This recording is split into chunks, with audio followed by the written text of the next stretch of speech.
Good afternoon. What is going on, everybody, and welcome to your GW4 FPL Q&A. No, Az has not shaved off his beard. He can't make it this week because he's been called in for work, so I've had to step in after burning questions yesterday. But I'm joined by Sam, as usual. Sam, how are you doing?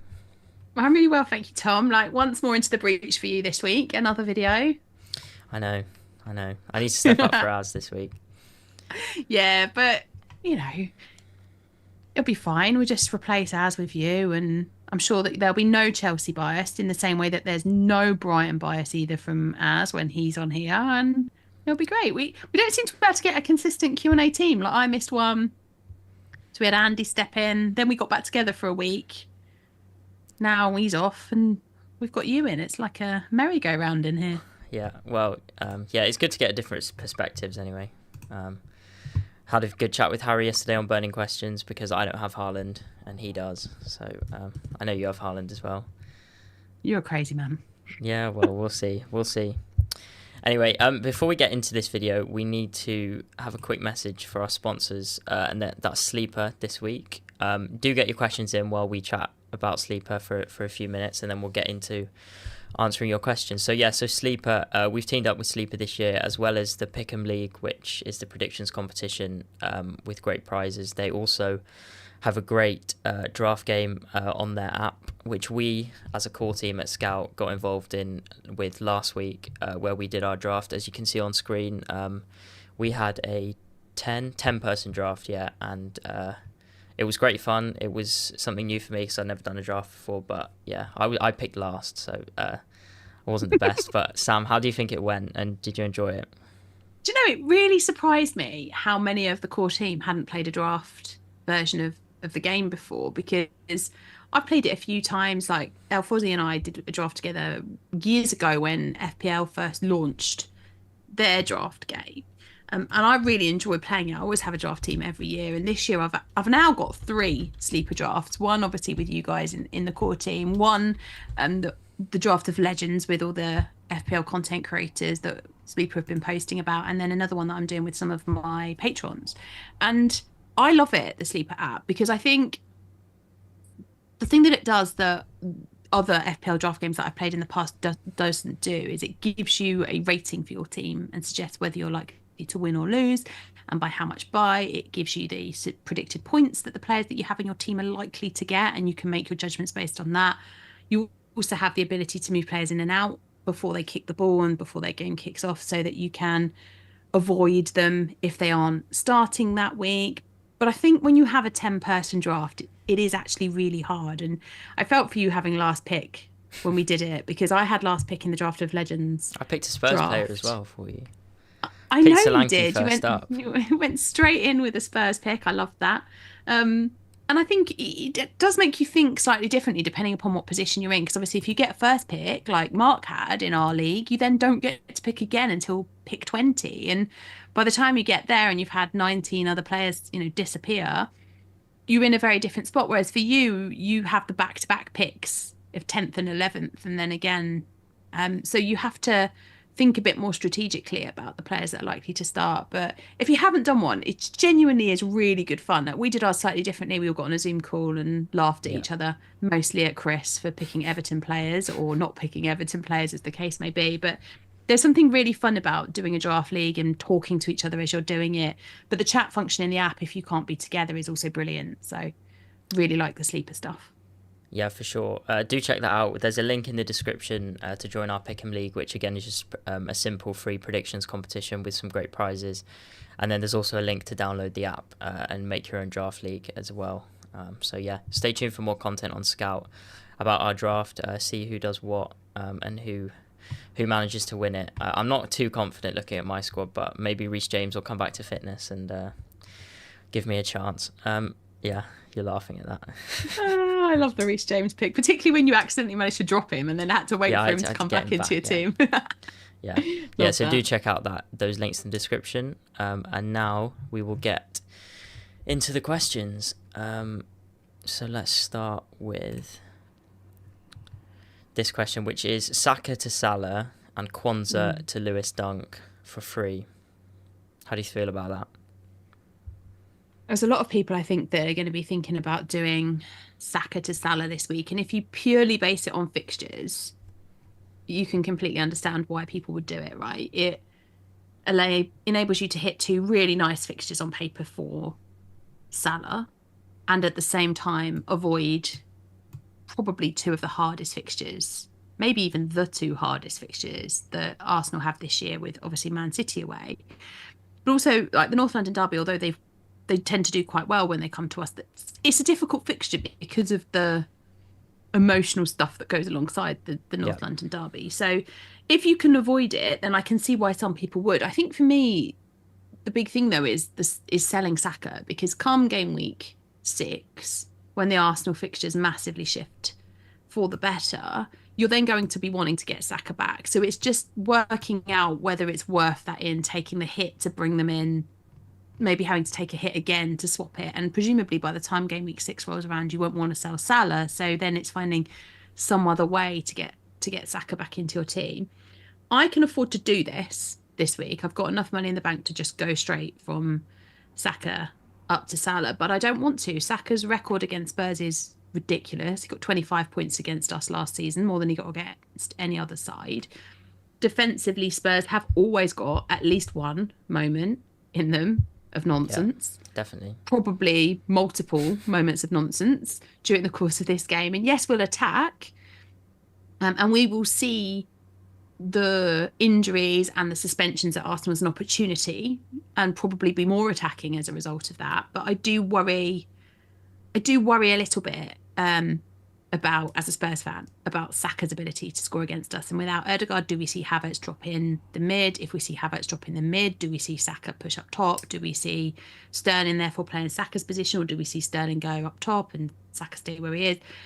Whatever happens, I think Saka has the potential for this to be a really, really good game week. So sell him at your peril, I think, would be my advice.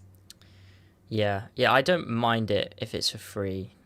It's just that Haaland has a good fixture this week, which complicates it. Like, if Salah was massively the best captain, it would be more obvious, but you can probably get away with it, I think, without having Salah this week. And then the second part of that question was Quansah to Dunk. I really like that. I've got Lewis Dunk, so that's probably why I like it. I'll be starting him this week. Ipswich at home. I think Brighton's defences look good under the new manager. Verbruggen's back now. But don't you really only like it until game week 6? Because you get the fixture ticket from game week 6 to game week 16, and Brighton are second bottom only Southampton for defence, and it's only Southampton that have got a worse defensive run after 6. So yeah, you get Dunk for the next 2 weeks, but then after that, do you really want him? Like, I think if I was gonna, it depends who else you have. I got Dunk because I needed cover for this week with Gabriel. That may be what he's thinking. I think I'd rather have like an Ipswich defender, rather go for a Leif Davis or a Greaves or somebody like that. I think because you get more long-term longevity out of them, and you have to play them every week. Presumably, they're not going to be your first choice defender. So if they're replacing Quansah, then you can kind of play around with it a little bit more. I think I'd prefer somebody like that over Dunk. Yeah, fair enough. We had another question. Would you bench Mbuemo or Quansah? Obviously, Quansah limped off for England, but the England manager said it wasn't too bad. But yeah, assuming Quansah is all right, who would you be playing, the defender or the attacker? I'm benching Mbuemo this week. Are you? Yeah. Well, the plan was always to play Rodgers, so it's slightly different to the question. But general rule of life for me is always back the attack. So if I'm torn between a defender and an attacker, I'll always play the attacker over the defender, simply because I think you get more upside potential out of your attacking option, and particularly as we haven't seen Man City being solid defensively this season. Like, I do think that in the next 2 weeks it looks tough, right? Man City and then Spurs for Brentford, but with the way that Brentford play, and particularly the way that Mbuemo has been playing, I do think that he could score in both of those fixtures. Do I think that Quansah gets, if he starts, and I guess it is an if he starts, then I would expect a clean sheet in that fixture because it's Everton and they've been shocking. However, Aston Villa defensively haven't set the world on fire themselves either. So I think I'd play Mbuemo this week. I really do. Yeah, I think I'd agree You with risk the a clean sheet penalties as well. benching. Yeah, you do I risk mean, a it's clean 6 sheet points benching, max, but though, isn't it? 6 points. yes. Yeah, you're not getting any more than 6 for Konsa because you would expect that Aston Villa score goals in that game, and therefore you'd expect it to be the attackers that would pick up the bonus points. Yeah. I mean, the flip side is Konsa's not going to come on if he's not starting. You wouldn't have thought. So that's true. You know, there's a good chance you end up with Mbuemo anyway. But yeah, I think I'd play the attacker. You saw against Ipswich, Man City conceded 1. They conceded last week, didn't they, to West Ham as well? So yeah, they tend to concede 1. So yeah, I think we're both agreed on Mbuemo there. Next question: pick 2 of Solanke, Rodgers, or Smith Rowe. Now, you were saying before the stream you think Solanke's going to be back. Yeah, I think he's going to be back. But yeah, we'll have to see what Postecoglou's got to say. The good thing about Postecoglou is he will tell you the truth. So if Solanke's available, he'll tell you. If Solanke's not available, he'll tell you.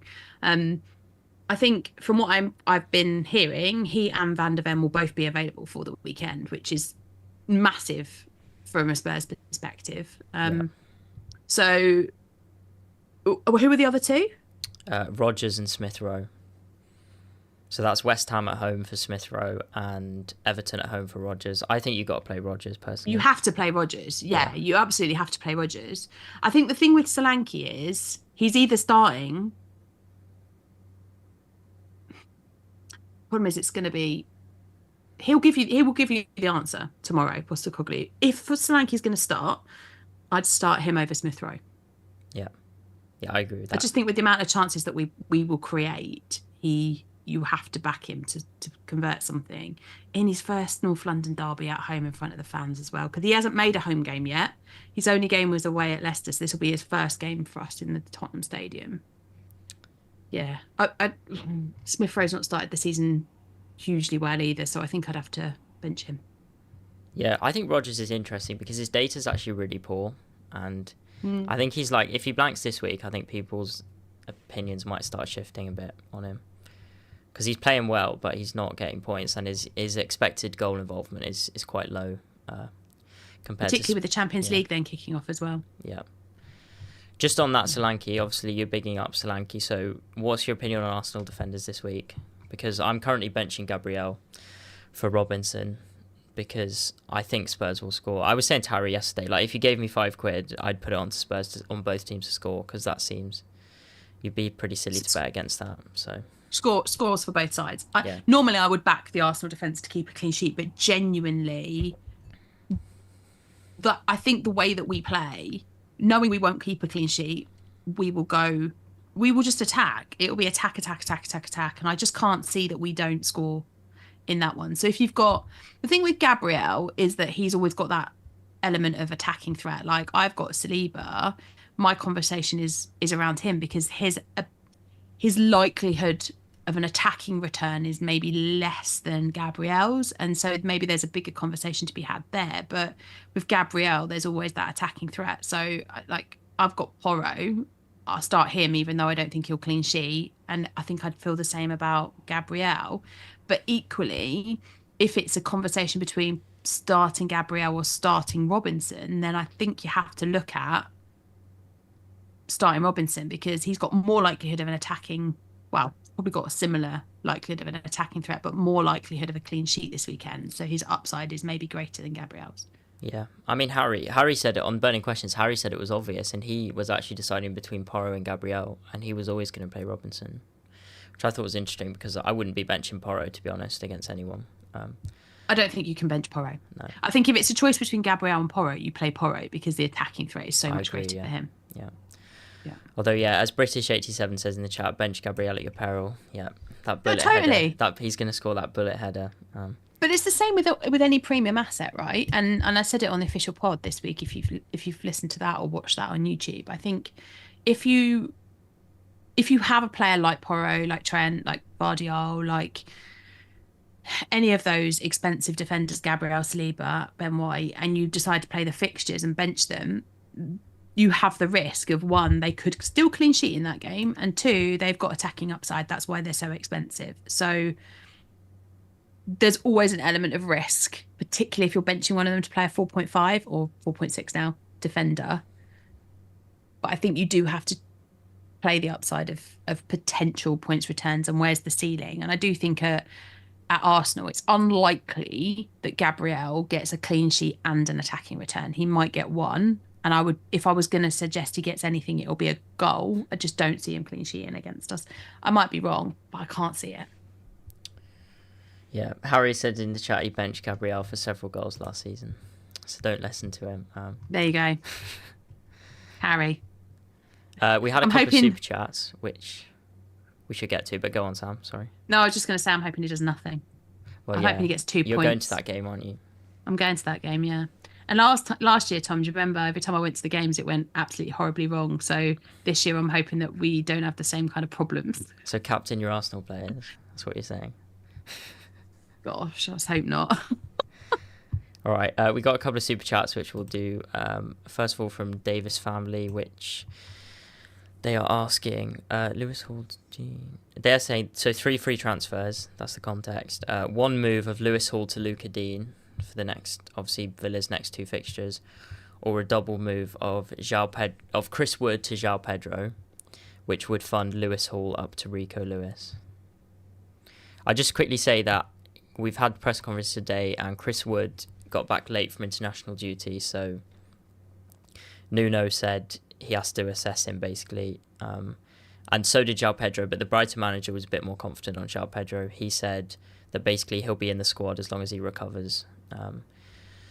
So I guess, what do you think about that? Do you think Luca Dean's a good punt for 2 weeks? I mean, I'm always a bit wary of Luca Dean. Yeah. Because it's worse last season when Moreno was there as well, because you never really knew who was going to get the nod, who was going to start. And I do worry about rotation with him, particularly around and particularly around the Champions League. Like, you bring in a player that could potentially then not start in one of the games. I think I'd prefer Pau Torres of the Aston Villa defenders. Like, I just think you're a bit more safe there. So I think if I was going to do it, I would do that. I like this move. I like the double move if you want to pump Rico Lewis. I think Rico Lewis is like, it depends what type of manager you are. I wouldn't do it just because I think he might get benched. But if you want to take the risk, it could pay off. But I would probably get Welbeck over João Pedro if you're really targeting these next 2 weeks, because like they're probably both going to start twice, but you would think João Pedro's got an early sub this weekend with heavy legs. Or he doesn't start him at all this week, and brings him off the bench if needed. Yeah, Welbeck's data is actually better this year. Yeah, it is, and I think he could. He has got other players he can play in the João Pedro position, so I would do the same. Actually, I think I would bring Welbeck in this week. The Rico Lewis thing, I don't like it, but some people do. Yeah, Lee and I fundamentally disagree on this, because he thinks it's like a no-brainer to have Rico Lewis. And I just think Rico Lewis has got benching written all over him at some point. Like, no, there is absolutely no way I think that Kyle Walker stays on the bench all season for Rico Lewis to start every game. I just don't see it happening. Now, yes, it could be that Kyle Walker starts in the Champions League and Rico Lewis starts in the Premier League. I suppose that's possible, but we don't know that yet. And I just feel like I don't trust Man City to keep a clean sheet in any game ever, because they're a bit Spursy from the defensive perspective. Like, they do like to let go a goal and wipe out the clean sheet.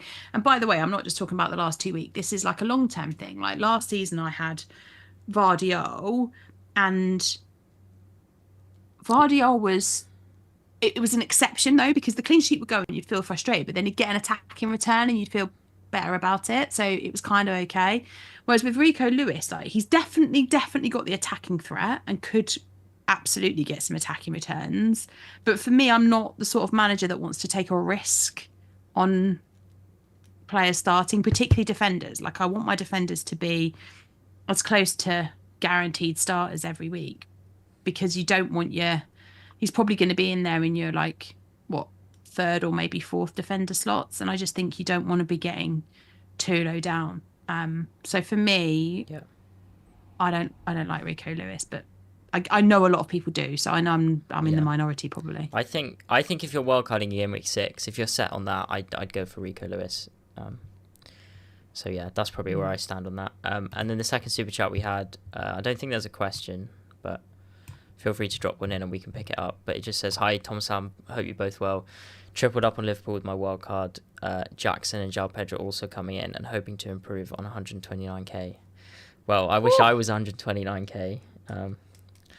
That's incredible. It's a good start to the season, that is. And actually, trebling up on Liverpool this week is a place that I wish I could get. Like, I can double up. To treble up, I'd have to take a hit. And I'm not necessarily opposed to taking a hit. I just think that I just don't really want to. Because actually, the players that I'd be taking out, I think, could easily return as well this week.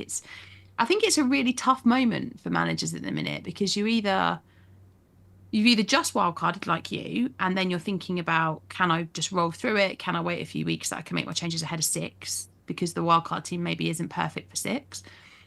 Or you're wildcarding now and trying to build a team that works for now and 6, or you're trying to do what I'm doing, and that's just be calm and not panic and then ride it through. But in doing that, not take too many hits, but keep up with the people that have just wildcarded. It's fascinating, I think, at the minute. And so if you're already at that rank, then you're doing a sterling job. Very much so. And I love the Jackson pick as well. He was on my wildcard last week. He scored golden assist the week before. Bias.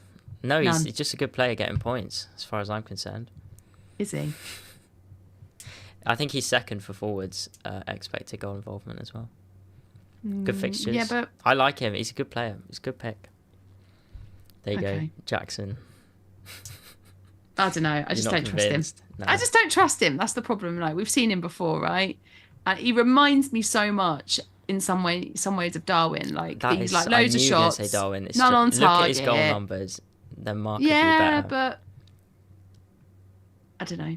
I don't know how I feel about it. And it might be that in 2 game weeks' time I feel differently. And on wildcard, the fixtures are there. Yeah. The fixtures are definitely there. I don't know how I feel about Chelsea generally, to be honest, Tom. We'll score lots of goals. We might concede a few. Basically, that's how I feel. Yeah, probably right. A bit like Spurs then, it sounds like. Do you reckon you'll score more goals than us? This season? Maybe. We got a bit of a head start now after we got 6. We got 4 against Everton. Oh yeah, fair enough. We haven't played them yet. That's true. We haven't played Bullshit. No, I actually think we'll be battling out for 4th. I know you disagreed, but Villa, Newcastle, Man United, I don't really see why we can't compete with them. Okay. You're so not convinced on Chelsea. Really right, not. Let's bring it back from Chelsea by talking about how Nkunku is such a rubbish pick. And I was so wrong on that. Sam asked, would you do Nkunku to Garnacho? Yes, I would do Nkunku to Garnacho. Is it Garnacho, though? Is he the best mid-price? Madueke? No? I actually think Madueke is quite a good bet. I don't hate, having just said all that about Chelsea, I really don't hate the Madueke pick. I really don't. I think he's an alright option. He'll keep starting. Yeah, exactly. And obviously got a return for England. I know it doesn't count in FPL, but has continued to have some form for England as well when he came on. Is Garnacho the best pick? I think he's a good pick. Like Southampton this week. Is it Southampton this week? week? Oh, Mitoma as well. Someone's mentioned in the chat. I like that, and I like the Minter pick as well. I also like the Semenyo pick, and all of these guys are cheaper and save you budget. So depending upon what you're trying to achieve with the rest of your team, going in for a Minter, a Mitoma, a Semenya, you've got options in that price point. I really like the Semenya pick.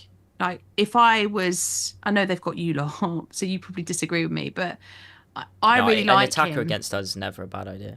No, and I really like him as an option moving forward as well, but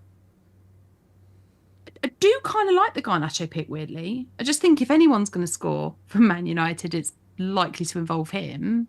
Eze, Leicester at home. Oh, is he 7? No, yeah, he's a bit more expensive actually than Nkunku, isn't he? Yeah. You've got to have a bit more because he's 6.9, I think. So, Yeah. but if you've got that extra bit more, then yeah, you can go there. Or if you've got a little bit more again, go for Mbuemo at 7.1. Yeah, I think I prefer Mitoma to Garnacho. That's my opinion. Also, on Nkunku, I will just say, if you're selling him for a hit, I think there is a chance he starts this week because I don't think Neto will play, basically, because he's played twice for Portugal and Maresca said he's managing his minutes and he can't play twice in a week. So I think either Nkunku or Sancho will start on the left this weekend. But I still wouldn't recommend keeping Nkunku. But if it's for a hit, I might just maybe just chance it. I think the quicker you can get rid of Nkunku, the better, to be honest. Yeah, that's probably fair. Who was bigging him up before the season? I can't remember. All of us, I think. Oh, I was. Definitely you. You're the problem, actually. I am. I owe a lot of people apologies for that. Yeah, I started with him. I sacked him off fairly quickly. I think Rodgers, Onana at Aston Villa, if you don't have them and want to play their fixtures by not having Watkins, go cheaper there. Traore as well at Fulham. Decent option. Yeah. Yeah, so I think I like Mitoma and you like Garnacho. So one of those two probably. Next question, start Gordon or Rodgers? Gordon is away at Wolves and Rodgers is Everton at home. You have to start Rodgers, I think. Do you think? I mean, is there no one else you can bench? We have this a lot. People are like, oh, and I go, can't we just bench somebody else? And just like invent some other random player. I'd bench Rodgers. Rodgers' data is really poor. Yeah, for sure. Gordon Gordon's almost an elite asset. Like, he's so consistent. And Rodgers hasn't gotten a return this season. An elite asset. It's like being on here with Az this is in his generational talents. I wouldn't be benching Gordon at all. I would not bench Gordon, no. What? We were just saying that Wolves shipped 6 and Madueke scored a hat-trick from the right wing, which is where Gordon will probably be playing if Barnes plays. I'd start Gordon every day. We'll disagree then, because I don't think you can bench somebody against Everton. They are so bad.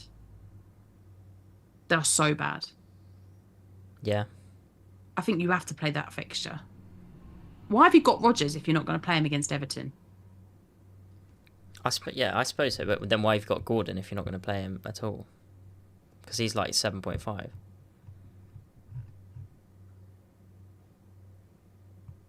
Yeah. I reckon the rate my team would favour Gordon, but yeah, the fixture. Branthwaite's not back, is he? So Everton are probably going to be just as bad. Everton are going to be terrible. But I don't think they can defend. And surely, I mean, Villa have got the attacking threat. I think you have to play Rodgers.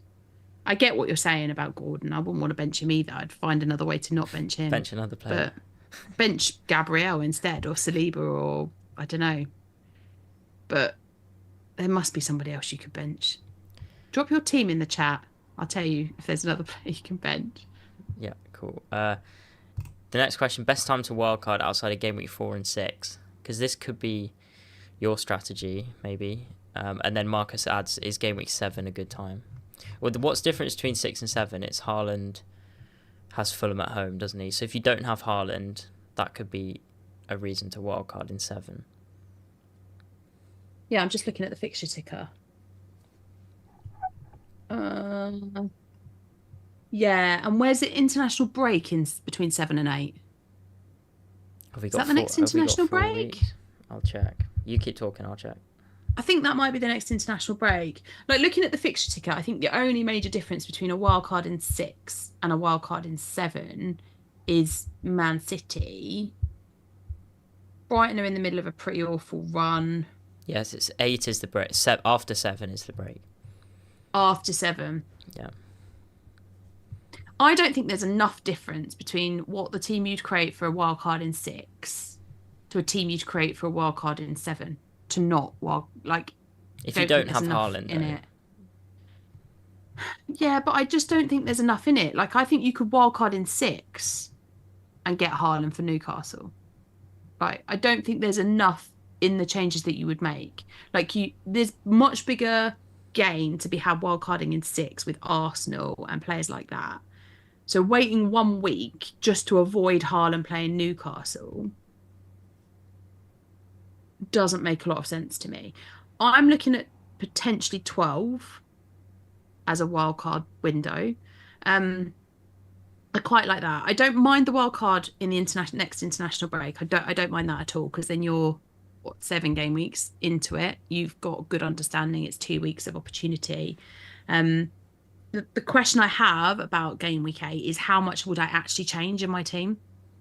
Like in terms of fixtures, I don't think there's enough change to make big changes, but I guess there would be in terms of form of players potentially. And it would be probably more changing around the edges. Like, I suppose Spurs would avoid the Man United game if you were wildcarded in 7, but I don't. Yeah, I think game week 12 potentially is where I'm looking. Might I don't know is my honest answer. It's probably going to be 8 or 12 for me. Yeah, I mean, I think if you're not set on doing it in 6, then you've obviously got some Arsenal players, I'd imagine.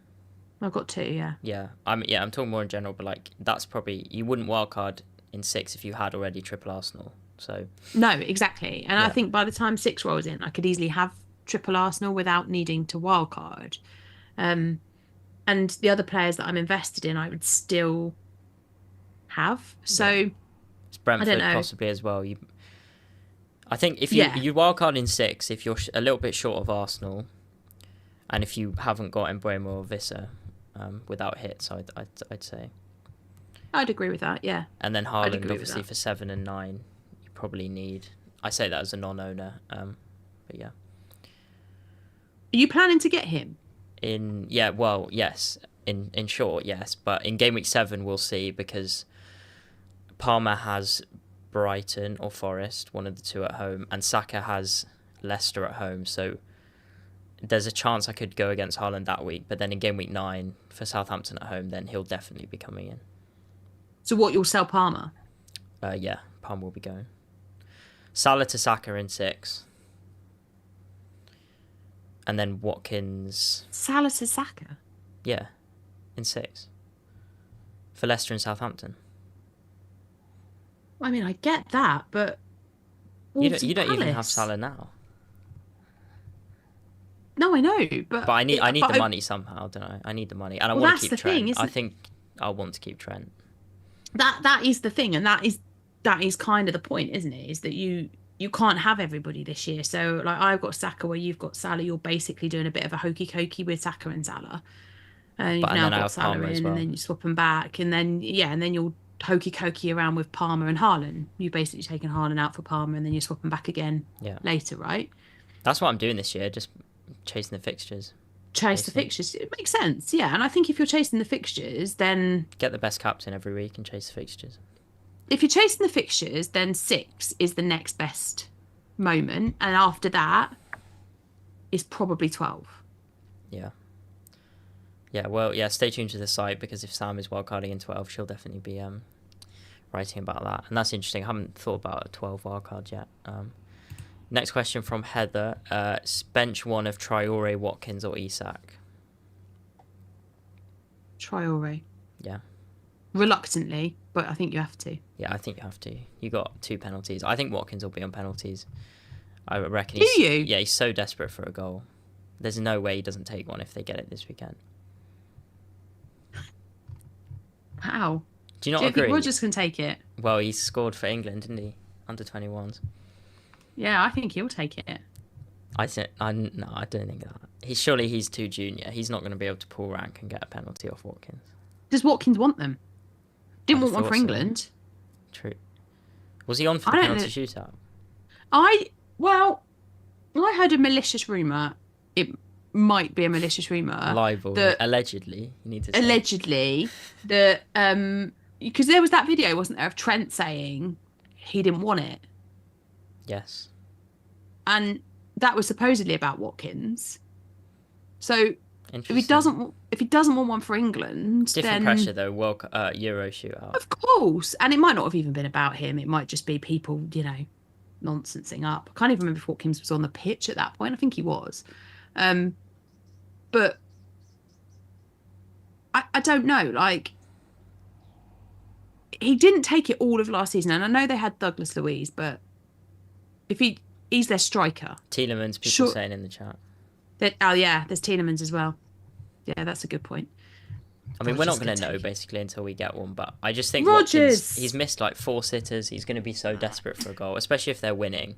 If they're winning 2-0, it wouldn't shock me if Watkins took it. It wouldn't surprise me either, but I just think they've got other options. I wouldn't guarantee Watkins to be their penalty taker, I guess. Yeah.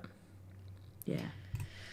Here's a question from Craig. He's asking, is it worth doing Concert or Robinson to Robertson for 2 or 3 weeks, or roll the transfer? I think it's not a bad idea to target these 2 games for Liverpool, especially as he says he wants to wildcard in 6 or 7. If you want to wildcard in 6 or 7, then I would 100% do Konza to Robertson this week and target Liverpool. Yeah. Because I don't think, like, I appreciate that it's Everton this week and then it's Wolves, but would it actually shock you if they don't keep a clean sheet? Aston Villa defensively haven't been great. Well, no, they only kept 9 last year when they came 4th. Yeah. They're not actually the best defence. No, and I'd say actually they're even weaker this year than they were last year. And I appreciate that we've only got 3 fixtures worth of data to go on there. Who was the other ones? Robinson. Yeah, what Concert or Robinson? I would feel Robinson's got worse fixtures, West Ham and Newcastle, but I would prefer to have him in my team for the attacking threat. Yeah. But I would do Konza. Absolutely would do Konza to Robertson and have triple Liverpool, yeah. Yeah, I agree. It's slightly unprofessional, but how long do you usually go for? Maybe like 10 more minutes? I don't know. How long does Ash usually go for? We normally do about 50 minutes, but we can do 55 if you like. I will keep going then. Lots of more questions. So what have we got? Steve saying, you'll like this, or maybe not actually. Sell Son to Salah for a hit. Before you come in with Spurs, I would not do it unless you were captaining Salah this week. Because we've both said we think Arsenal are going to concede. And he's on penalties. Yeah, he's on pens. Well, is he still on pens if Solanke's on the pitch? We don't know that yet. No, we don't. Or he could be up front if Solanke's not on the pitch, I suppose. But he could be up front if Solanke's not on the pitch. He's got a really good record, actually, in recent times against Arsenal. For a hit, surely you don't take Son out for a hit. You can't. I don't think you can minus. If it was for free, I'd be tempted. But it's 2 home games for Spurs. It's the home North London derby and against an Arsenal team that are weaker without Rice and Odegaard. And then it's Brentford at home, who we always seem to score twice against. They quite often score against us, but we always seem to get a couple against them. So I would expect Son to be in those as well. I don't think you can hit Son out. If you don't have Haaland, which would be a surprise because most people have one of Haaland or Salah, but if you did need a captain, I think you'd do the hit. I wouldn't be against that, but if you've got Haaland sitting there with the armband, I wouldn't do it. Yeah, I think I would agree with that. Yeah, definitely. This is more of a statement, but Leif Davis is the best 4.5 defender. I think you agree with that. Yeah, I don't disagree with that. I've been talking about him all summer and then stupidly didn't get him in my team for game week 1. I don't really know why, but he will be a player that I'll be looking at in the next couple of weeks. I just think he makes absolute sense. If you don't have the 0.5 and you want to go for Greaves, then fine. Because Ipswich is like the fact that Ipswich at top of the fixture ticker from I think it's genuinely from now until 16. Yeah, from now until game week 16, they set top of the ticker. They've got 1 red fixture in there. It's against Spurs in 11. Like an Ipswich defender makes a whole world of sense, and I like Leif Davis for his attacking threat. Yeah. I think I agree, but they are Ipswich, and they're not going to keep many clean sheets. Like. Southampton, Villa, West Ham, Everton, Brentford, Leicester, Tottenham, Man United and Forest, Palace, Bournemouth, Wolves. That's in the next 4, 6, 8, 10, 12, 13 weeks. I reckon there's 1, 2, 3, 4, 5 or 6 clean sheets in there. In how many games? 13. 1 in 2. Yeah. That's Golden Glove levels. Southampton, Everton, Leicester. Yeah, but we're talking about Ipswich, not Arsenal. Yeah, but Ipswich has started the season way better than any of them 3. I think they'll clean sheet against all 3 of them. Fair enough. Sounds like you should be buying Leif Davis, huh? I will be at some point. I've got to stop using my transfers, bringing in Trent so that I can do Barco to Leif Davis. That's what I want to do. That's what I should have started the season with. I don't know why I didn't, really. Silly. Yeah, cool. Next question from Gabriel or Gabriel, which, sorry if that's the wrong one. Is it the Gabriel? Is he moaning that we're benching so. him this week? No. Imagine if it was. He's saying he's got a bullet header coming. Yeah. Yeah, he's like, I'm going to bullet header it in against Spurs. Sell Smith Rowe to Luis Diaz for a hit. I would, I think. I think Luis Diaz has been in unreal form. Yeah. Only Haaland and Salah get 90 minutes points. twice. That is a very fair point. Yeah. I think we have to wait for Slot. Yeah. Because if it was Klopp, he wouldn't start him this week. But it's not Klopp anymore, it's Slot. Yeah, having said I just do it, I wouldn't do it because I've just wasn't remembered international duty, the Colombia I'd do it. game was very... I think Will it was Tuesday saying, night at 9:30. Yeah. They were saying it was really hot. Like, Mosquera got stretchered off a heat stroke, they were saying. So, and he's played 90 minutes, has he? Yep. Yeah. Yeah, maybe not for a hit then. Because Smith Rowe, West Ham at home. Smith Rowe could get something. It's going to be... Listen to Slot tomorrow. If Slot says I'm starting Luis Diaz, if Slot says something like, I don't care about their international exploits. Yeah, they're professional. If they're fit, they can play. Do it, yeah.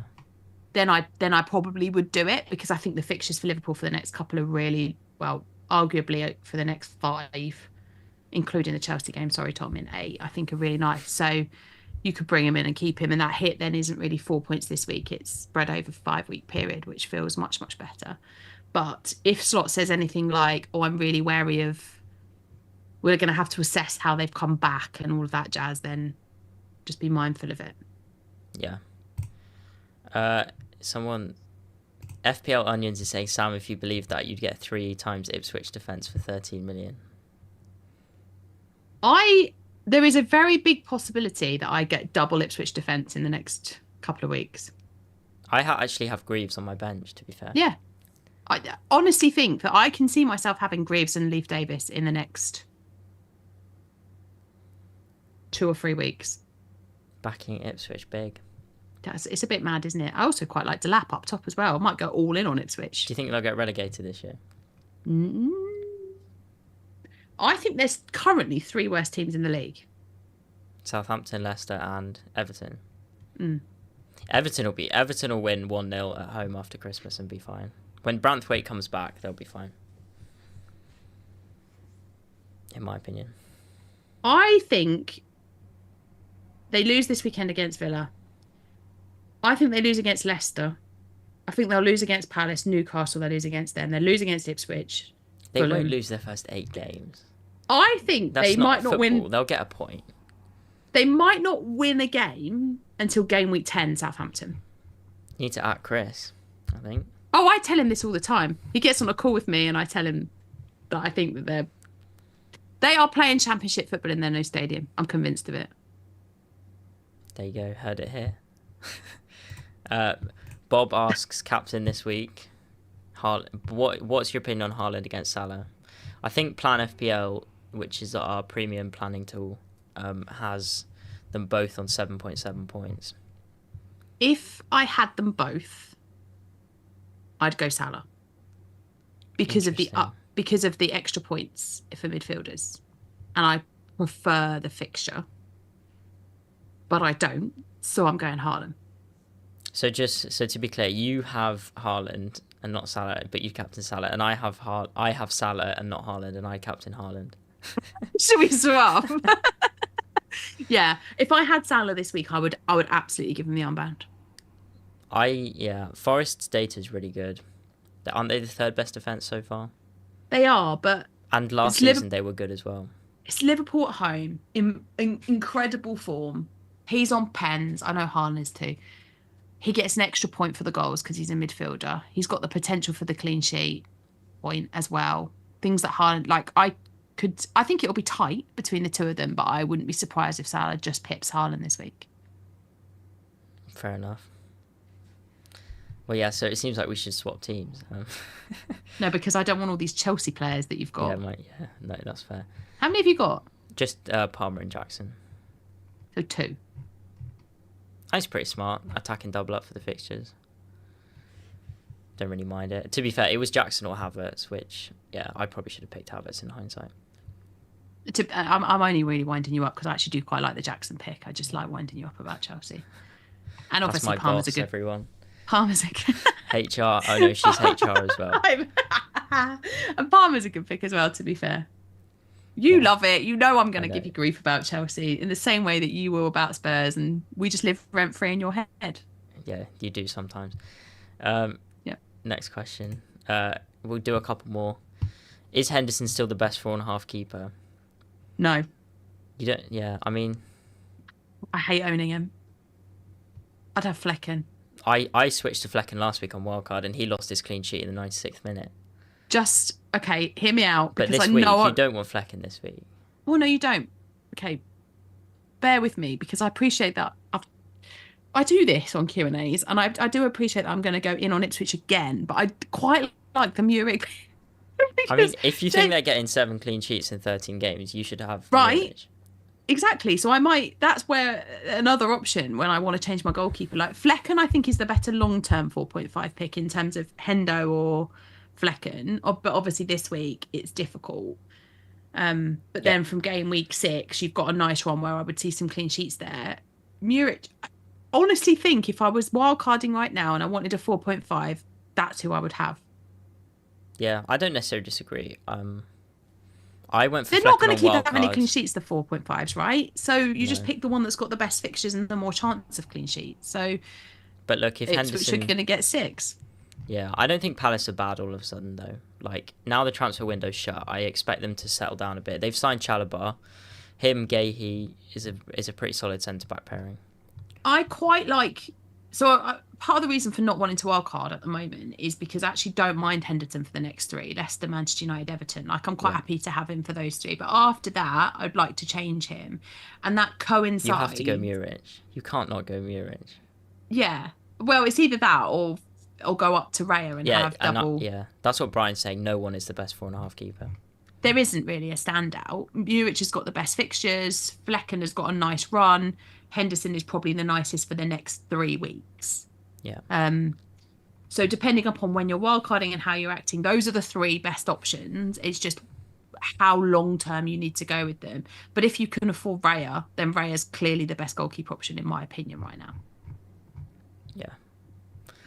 Yeah, I was tempted by Raya and wildcard, but I just couldn't make it work. No, the budget thing, right? I get it. But Muric, I think, is who I would be on right now if I was wildcarding. Yeah. Right, we'll do one more question. I'm just trying to find a good one. Can it be one I don't have to give an Ipswich answer to? Yeah. Who's the best team to triple up on? Ipswich. Ipswich.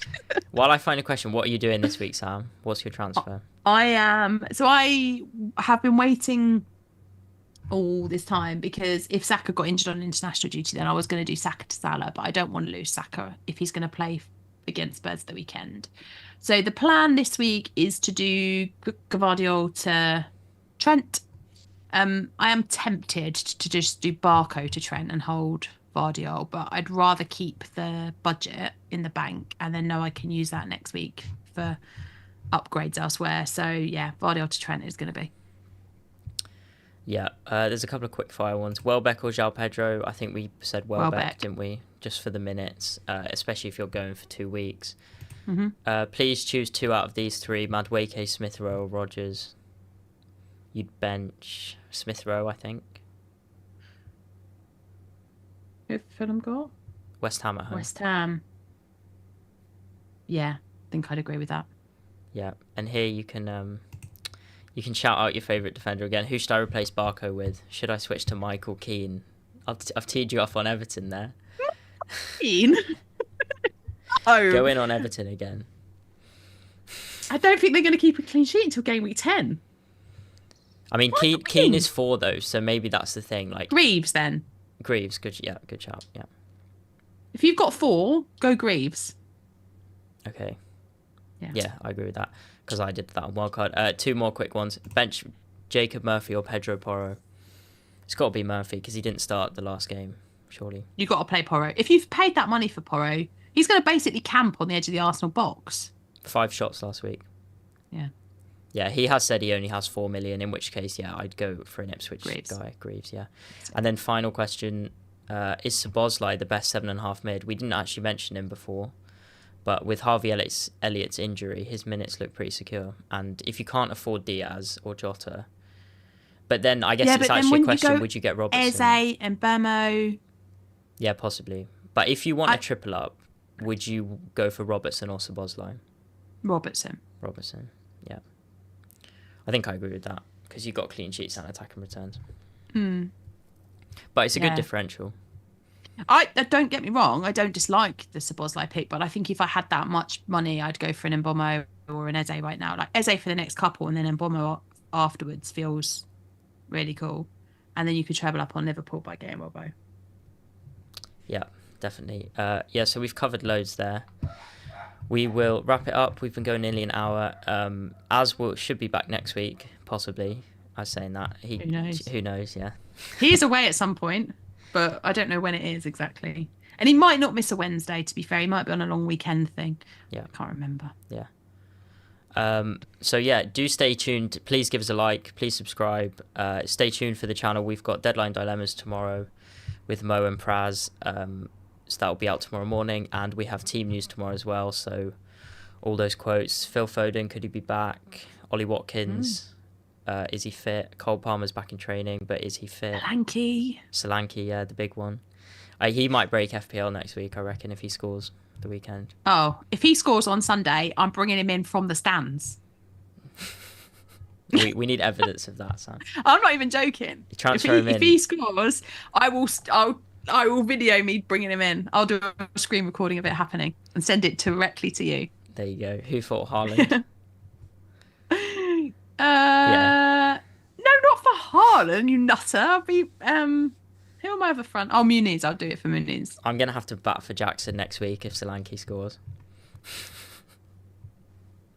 No. If Solanke scores, you're gonna have fear of missing out. Yeah, you want Solanke in. Yeah, so thanks, guys, for tuning in. Stay tuned for team news tomorrow. Check out Sleeper in the description, the video sponsors. We had great fun doing a draft over there. And yeah, so do check that out if you want a platform to do a draft with your mates, because it's a really good format. There's a live chat. There's a really nice graphic that shows you all the picks as it comes round. And you've obviously got watch list functions as well. So yeah, so when it gets down to the dregs, you can you don't have to panic too much, even though I did, but yeah. So yeah, thanks a lot, guys. Make sure to like and subscribe, and best of luck for game week 4. Bye, guys.